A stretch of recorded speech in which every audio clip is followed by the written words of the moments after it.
Good morning student. आज जो तीसरा चैप्टर है वो हम देखते हैं तत्व का वर्गीकरण। हमने अपना पहला और दूसरा चैप्टर कंप्लीट कर दिया है बच्चों। दूसरा चैप्टर बहुत ही बड़ा था इसलिए थोड़ी देर लगी। तीसरा चैप्टर कुछ ही जो टॉपिक का है लेकिन वो मोस्ट इम्पोर्टेंट है, ध्यान में रखना बच्चों। ये जो तीसरा जो चैप्टर है तत्व का वर्गीकरण, उसके अंदर आप अपनी किताब का पेज नंबर 79 निकालोगे तो उसके अंदर आवर्त सारणी दी गई है। पेज नंबर 79 पे आपको आवर्त सारणी दी गई है। आवर्त सारणी के अंदर आप देखोगे तो 1 से लेकर 18 जितनी लाइनिंग है, जिसे अब मैं बाद में आपको समझाऊंगा। समूह और वर्ग और आवर्त के आधार से उसको डिफाइन कर दिया है। अब यहाँ पे जो इम्पोर्टेंट बात है, यह जो पूरा जो तीसरा चैप्टर है वही पूरा का पूरा आपको 12वीं में आएगा। वही पूरा का पूरा कहाँ आएगा बच्चों? 12वीं के अंदर आएगा। 11वीं कक्षा के अंदर पूरी आवर्त सारणी और केवल एस विभाग के बारे में हम चर्चा करेंगे, जबकि 12वीं कक्षा में पी विभाग, डी विभाग और एफ विभाग की चर्चा करेंगे। यह जो पूरी आवर्त सारणी उसको हमने 4 भागों में बांट दिया है, एस, पी, डी और एफ विभाग के आधार से। और इसी एस, पी, डी, एफ विभाग के आधार से बच्चों हमें पूरी उसकी जानकारी लेनी है। शुरुआत हम उसकी जो कैसे ये जो आवर्त सारणी बनी उसके ऊपर हम चर्चा करेंगे। बहुत से वैज्ञानिकों का इसके अंदर जो रोल है उसकी हम बात करेंगे। 4 भागों के आधार से जो डी विभाग, एफ विभाग और पी विभाग, उन तीनों की चर्चा में 12वीं में करेंगे। और 12वीं में ये मोस्ट इंपॉर्टेंट है। अगर 11वीं कक्षा में ये पूरा टॉपिक आपको समझ में आ जाएगा तो 12वीं में आपके लिए बहुत ही आसानी होगा। शुरुआत करते हैं बच्चों चैप्टर 3 के अंदर। यहाँ पे लिखा है सन 1800 में, यानी जब सन 1800 चल रही थी उस समय केवल आवर्त सारणी के हमें 31 तत्व की ज्ञात थी। यानी उस समय हमारे पास कितने तत्व की हमें जानकारी थी? 31। फिर जैसे जैसे समय आगे चला वैसे वैसे सन 1865 आते आते हमें 63 तत्व की जानकारी हुई। यानी जैसे जैसे समय गया वैसे हम नए नए तत्व की क्या करते रहे? खोज करते रहे। आपको ध्यान में रखना है सन 1800 के अंदर कितने तत्व की हमारे पास जानकारी थी? 31। फिर और समय आगे गया सन 1865 के अंदर हमें 63 तत्व की जानकारी थी। फिर उसके बाद जो आवर्त सारणी की उत्पत्ति हुई, आवर्त सारणी की क्या हुई? उत्पत्ति। जो मैंने आपको बताया पेज नंबर 79 वो आधुनिक अभी वर्तमान समय की है, लेकिन उससे आगे के पेज के ऊपर भी आधुनिक आवर्त सारणी रखी हुई है। अब आवर्त सारणी की उत्पत्ति के अंदर जो डोबेरॉय ने एक अपना नियम बताया, त्रिक का नियम। डोबेरॉय नाम का जो वैज्ञानिक था उसने त्रिक नियम रखा। कौन सा नियम रखा? त्रिक नियम रखा। अब त्रिक नियम में क्या था? तो जो पहला तत्व और तीसरा तत्व दोनों के बीच कौन सा तत्व आएगा? दूसरा। जो समूह होते हैं, खड़ी लाइन में जो होता है उसे हम क्या कहते हैं? समूह होते हैं। समूह के अंदर जो पहले तत्व का परमाणुीय भार और तीसरे तत्व का परमाणुीय भार, दोनों की जब अगर औसत निकालोगे तो बीच में जो दूसरा तत्व होता है उसकी औसत के बिल्कुल बराबर होता है। ये डोबेरॉय ने अपना त्रिक नियम दिया। डोबेरॉय ने अपना त्रिक नियम दिया जो सन 1829 में। यहाँ पर आप देख रहे हो, आप अपनी आवर्त सारणी निकालोगे पेज नंबर 79 पे तो लिथियम लिखा होगा, सोडियम लिखा होगा और पोटेशियम। लिथियम का जो परमाणुीय भार होता है वो बच्चों कितना होता है? 7 होता है। पोटेशियम का परमाणुीय भार होता है वो कितना होता है? 39 होता है। अब 7 और 39 दोनों की जब औसत निकालोगे तो आंसर कितना आ जाएगा? 23 आंसर आ जाएगा बच्चों। कितना आंसर आ जाएगा? 23 आंसर आ जाता है। तो इस तरह से औसत के नियम के आधार से हमें पहले और तीसरे तत्व का अगर परमाणुीय भार ज्ञात हो तो हम बीच का जो दूसरा तत्व है उसका हम परमाणुीय भार निकाल सकते हैं। इसलिए उसको कौन सा नियम बता दिया? डोबेरॉय का त्रिक नियम। अब जो इम्पोर्टेंट बात, क्या यह नियम हर तत्व पे लागू होता था? बिल्कुल नहीं बच्चों। कुछ ऐसे तत्व थे जिनके ऊपर ये जो नियम था, त्रिक नियम, वो लागू होता था। कुछ ऐसे तत्व थे जिनके ऊपर यह नियम लागू होता नहीं था। अब लागू ना होने के कारण हमने इसको मात्र एक क्या माना?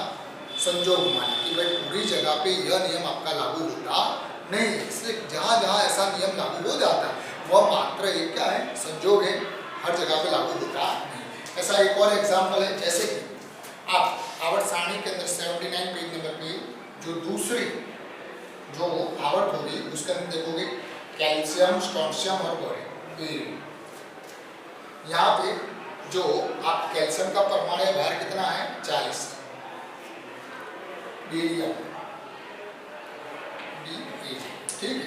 स्ट्रोंशियम का कितना है? 88 और बेरियम का कितना है? 137। तो कितना आएगा स्ट्रक्चर की 88 जितनी आ जाती है। यानी कि कुछ तत्वों पर यह नियम डोबेरोव का त्रिक नियम लागू होता था, कुछ तत्वों पर लागू होता नहीं।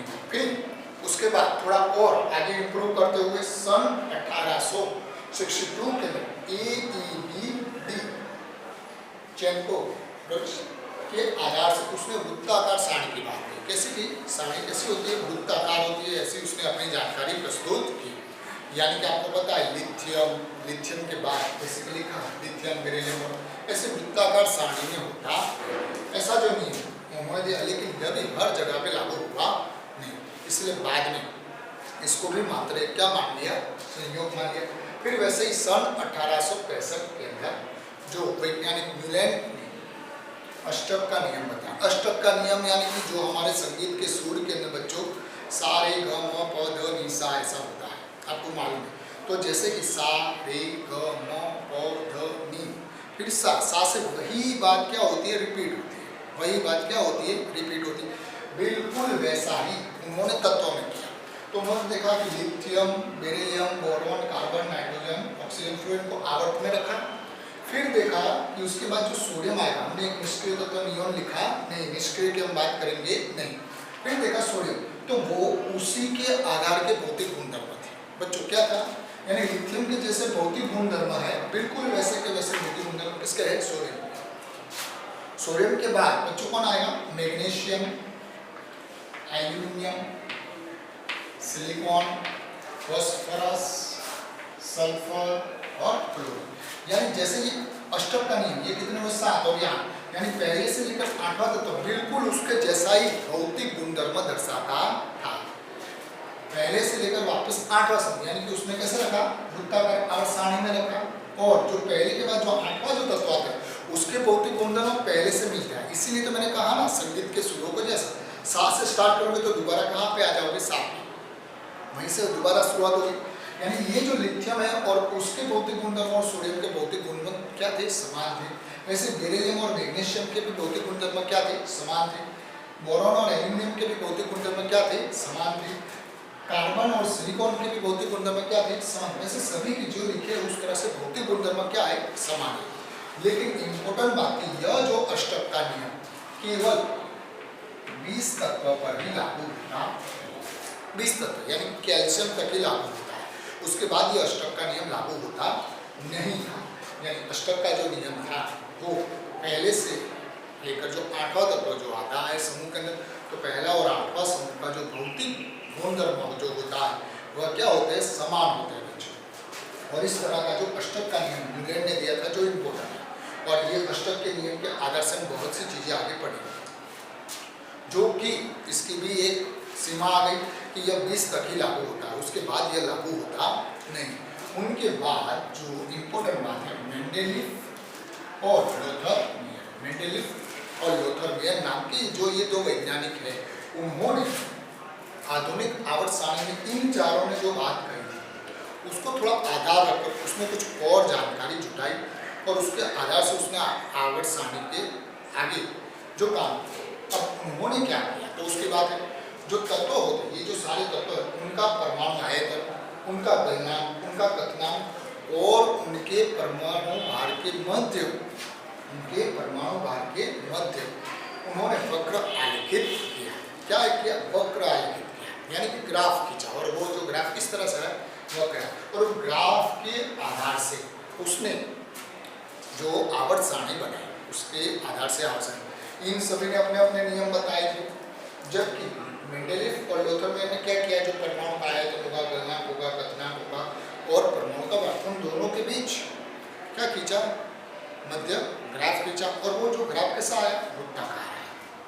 अब इनकी जो सारी जो जानकारी जुटाई उसके आधार से हम कह सकते हैं कि जो आधुनिक आवर्त सारणी के विकास के अंदर जो योगदान में जो सबसे बड़ा जो श्रेय जाता है वो डमिट्री मेंडेलीव को जाता है। ऐसा क्यों जाता है, क्योंकि उन्होंने जो आवर्त सारणी बनाई थी, उन्होंने जो इस तरह से जो आवर्त सारणी बनाई थी, उनके अंदर कुछ स्थान क्या थे बच्चों, रिक्त थे, कुछ स्थान क्या थे, रिक्त थे। लेकिन फिर भी भले ही वो रिक्त थे, लेकिन उसकी जगह पे जो उन्होंने कुछ अपने आधार से नाम दिए थे, और उन नाम के आधार से उन तत्व की जो सूत्र, उनका परमाणुीय भार, उनका परमाणु क्रमांक, यह उनका घनत्व, यह सारी जानकारी दी थी। जो स्थान उन्होंने छोड़ दिए थे, जो मेंडेलीव ने जब अपनी आवर्त सारणी प्रदर्शित की तब उसने क्या किया था, कुछ स्थान छोड़ दिए थे, और जो स्थान छोड़ दिए थे वहां पे जो तत्व था उस समय उस तत्व की जानकारी नहीं थी, तो उन्होंने उस स्थान पर अपने आधार से एक नाम रखा और उन तत्वों का परमाणु क्रमांक, परमाणुीय भार, उनका जो ऑक्सीजन के साथ किस तरह से सूत्र बनाएगा, क्लोरीन के साथ, हाइड्रोजन के साथ किस तरह से सूत्र बनाएगा, घनत्व उसका क्या होगा, उसका गलनांक क्या होगा, उसका कथनांक क्या होगा, यह सारी जानकारी किसने दी थी, मेंडेलीव। जैसे कि उसका एक उदाहरण आप आवर्त सारणी में देखोगे, एक जो गैलियम और एक जर्मेनियम। गैलियम है वह 13वें समूह में आता है और जर्मेनियम है वह 14वें समूह में। आपकी किताब का पेज नंबर 79 पे आप जब देखोगे तो 13वें समूह के अंदर जो गैलियम है और 14वें समूह में जर्मेनियम, गैलियम की जगह उसने इका एल्यूमिनियम, क्या नाम दिया था, इका एल्यूमिनियम दिया था, और जर्मेनियम के स्थान पे इका सिलिकॉन। ऐसा क्यों है, मैं बता दूं, जो 13वां समूह जब आप अपनी किताब में देखोगे तो लिखा होगा बोरॉन, एल्यूमिनियम, गैलियम, ठीक है, बोरॉन, एल्यूमिनियम, गैलियम, इंडियम और गैलियम। अगर 14वां समूह आपकी अगर किताब में आप देखोगे तो 14वें समूह में पहले लिखा होगा कार्बन, सिलिकॉन, जर्मेनियम, टीन और लिथियम, इस तरह से लिखा होगा। तो एल्यूमिनियम की खोज हो गई थी, लेकिन ये जो गैलियम था उसकी खोज हुई नहीं। तो ये गैलियम की खोज नहीं हुई थी, तो उसका नाम क्या दिया, इका एल्यूमिनियम। क्या नाम दिया, इका एल्यूमिनियम। और इका एल्यूमिनियम नाम देकर उसके बारे में सब कुछ बता दिया। मैंने अभी बताया, परमाणु क्रमांक बताया, परमाणुीय भार बताया, उसके गुण बताए, ऑक्सीजन के साथ कैसा सूत्र बनाएगा, हाइड्रोजन के साथ कैसा सूत्र बनाएगा, यानी ऑक्साइड का सूत्र बनाया, हैलाइड का सूत्र बनाया, उसका घनत्व बताया, उसका गलनांक बताया, ये सारी चीजें मेंडेलीव ने भविष्य उसका जो बताया बिल्कुल वैसा है। 14वें समूह में जो जर्मेनियम का स्थान क्या होगा, बच्चों खाली था उसमें, जो मेंडेलीव की आवर्त सारणी थी उसमें, तो उसने जो सिलिकॉन था उसके ऊपर, तो उसका जर्मेनियम की जगह नाम क्या दिया, इका सिलिकॉन। जर्मेनियम का स्थान खाली था तो उसके ऊपर सिलिकॉन था, तो उसका नाम क्या दिया, इका सिलिकॉन। बिल्कुल वैसे जो हमने इसके बाद वैसे उसने सारी उसके जो बारे में, उसके गुणधर्मों के बारे में बताया, और इसी के आधार से जो वर्तमान आवर्त सारणी है, जो आधुनिक आवर्त सारणी है, उसको बनाने में बहुत ही मदद मिली। इसीलिए हम कहते हैं आधुनिक आवर्त सारणी का जो विकास हुआ, इसमें सबसे ज्यादा श्रेय किसको मिला, मेंडेलीव। इन सभी वैज्ञानिकों ने अपना अपना योगदान दिया। सबसे पहले टोबरहैंड ने बताया, फिर एईवीडी ने बताया, फिर न्यूलैंड ने बताया, इस तरह से सबने, फिर मेंडेलीव और लेथरबर्ग, इन सभी ने अपना योगदान दिया। लेकिन सबसे ज्यादा श्रेय किससे मिला, जो सबसे ज्यादा डायमेट्री मेंडेलीव को। क्यों, क्योंकि उन्होंने जो बातें बताई थी उन बातों के आधार पर जो आधुनिक सारणी के विकास में सबसे ज्यादा मदद मिली या योगदान मिला। इस अब जो आधुनिक आवर्त सारणी जो बनी, जो आपके पेज नंबर 79 पे जो बच्चों आवर्त सारणी है, वह आधुनिक आवर्त सारणी। उससे पहले पेज पे आप देखोगे तो जैसे कि 75, 76 पेज नंबर पे आप देखोगे तो वहाँ पे बहुत से आवर्त सारणी है, वो जिन वैज्ञानिकों ने अपने अपने आवर्त सारणी, जैसे मेंडेलीव की भी आवर्त सारणी होगी, एक डोबेरॉन के आधार से भी होगी, उस तरह से अपने अपने आधार से सबने आवर्त सारणी, लेकिन सबकी आवर्त सारणी को स्वीकारा गया नहीं। अंत में आधुनिक आवर्त सारणी। अब आधुनिक आवर्त सारणी बनाने के लिए क्या किया, तो सन 1913 में हेनरी मोजले ने √V और परमाणु क्रमांक Z, √V यानी कि आवृत्ति का वर्गमूल ले लिया और Z के बीच, दोनों के बीच मध्य क्या खींचा, ग्राफ खींचा। अब यहाँ पे जो V है वो क्या है, X किरण की आवृत्ति, X जो किरण होता है उसकी क्या है, आवृत्ति है, यानी उसकी आवृत्ति और परमाणु क्रमांक Z के मध्य उसने क्या किया, ग्राफ खींचा। और वह ग्राफ कैसा है, सीधी रेखा है बच्चों, कैसा है, सीधी रेखा। और वैसा ही उसने परमाणु √V और परमाणुीय भार Z यानी कि परमाणुीय क्रमांक, जो अभी चैप्टर 2 में आ गया था, और A यानी कि परमाणुीय भार, यानी कि आवृत्ति और परमाणु भार के बीच उसने ग्राफ दिया, लेकिन वह सीधी रेखा में प्राप्त हुआ नहीं। तो सीधी रेखा में बच्चों कौन सा प्राप्त हुआ? परमाणुीय क्रमांक वाला। तो हेनरी मोजले ने सोचा कि परमाणुीय भार की तुलना में परमाणु क्रमांक अधिक आवश्यक है। यानी कि उसने जो फिर मेंडेलीव ने जो आवर्त सारणी बनाई थी, उसमें क्या किया? छोटा सा अंतर कर दिया कि सभी तत्वों को अपने परमाणु क्रमांक के बढ़ते क्रम में रखा। सभी तत्वों को कैसा रखा? अपने परमाणु क्रमांक के बढ़ते क्रम में, और जिनके भौतिक गुणधर्म समान, उनको एक ही समूह में रखा। समूह यानी कि सीधी लाइन बच्चों, जो पेज नंबर 79 पे आप देखोगे, जो सीधी लाइन है उसे हम क्या कहेंगे? समूह कहेंगे, और जो आड़ी लाइन है उसे हम क्या कहेंगे? आवर्त कहेंगे। यानी जिनके भौतिक गुणधर्म समान थे, जिनके भौतिक और रासायनिक गुणधर्म समान थे, ऐसे तत्वों को एक ही समूह में रखा।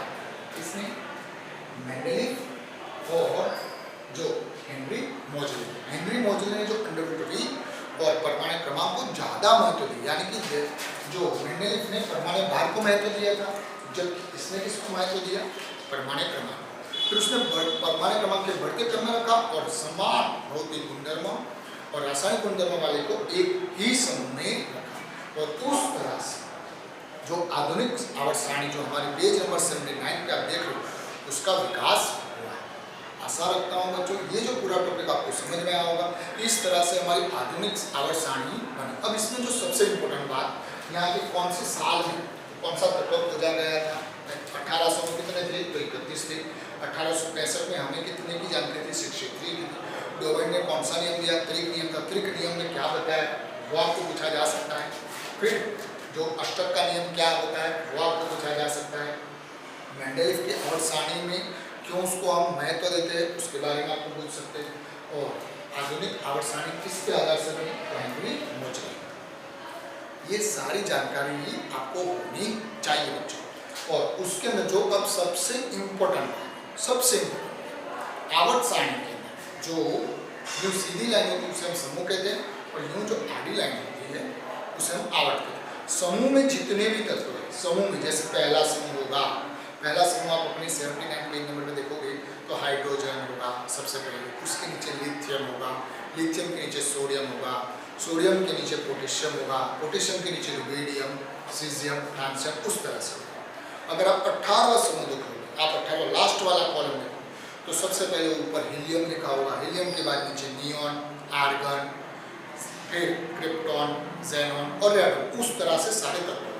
बच्चों इंपॉर्टेंट बात है, समूह के जितने भी तत्व होते हैं उन सभी के रासायनिक गुण और भौतिक गुण क्या होते हैं? समान होते हैं। यानी कि आधुनिक आवर्त सारणी के अंदर सबसे ज्यादा महत्व क्या रखा? सबसे ज्यादा महत्व रखा परमाणु क्रमांक और रासायनिक और भौतिक गुण सबके समान होने चाहिए। उस तरह से आवर्त सारणी बने और वैसा ही बना। रासायनिक गुणधर्म और भौतिक गुणधर्म समान देखते गए तो परमाणु क्रमांक उसी बढ़ते क्रम में ही आया था। यानी इंपॉर्टेंट बात, समूह के अंदर जितने भी तत्व होते, यानी अगर पहला समूह होगा तो उसके अंदर जैसे अपने 13वां समूह होगा, 13वां समूह यहाँ लिखा है, boron, aluminium, gallium, indium, thallium. ये 13वें समूह में जितने भी तत्व हैं उन सभी के रासायनिक गुणधर्मों, उन सभी के भौतिक गुणधर्मों बच्चों क्या होंगे? समान होंगे। अगर 14वां समूह तो 14वें समूह में बच्चों आप देखोगे पेज नंबर 79 पे कार्बन, सिलिकॉन, जर्मेनियम, टीन और लेड, तो ये पांचों के पांच तत्वों का भौतिक गुणधर्म, रासायनिक गुणधर्म, वह सारी चीजें उनकी क्या होगी? समान होगी। और आप देखोगे उसको बढ़ते क्रम में ही दर्शाया है। आशा रखता हूँ यह जो टॉपिक है आपको समझ में आ जाएगा। धन्यवाद।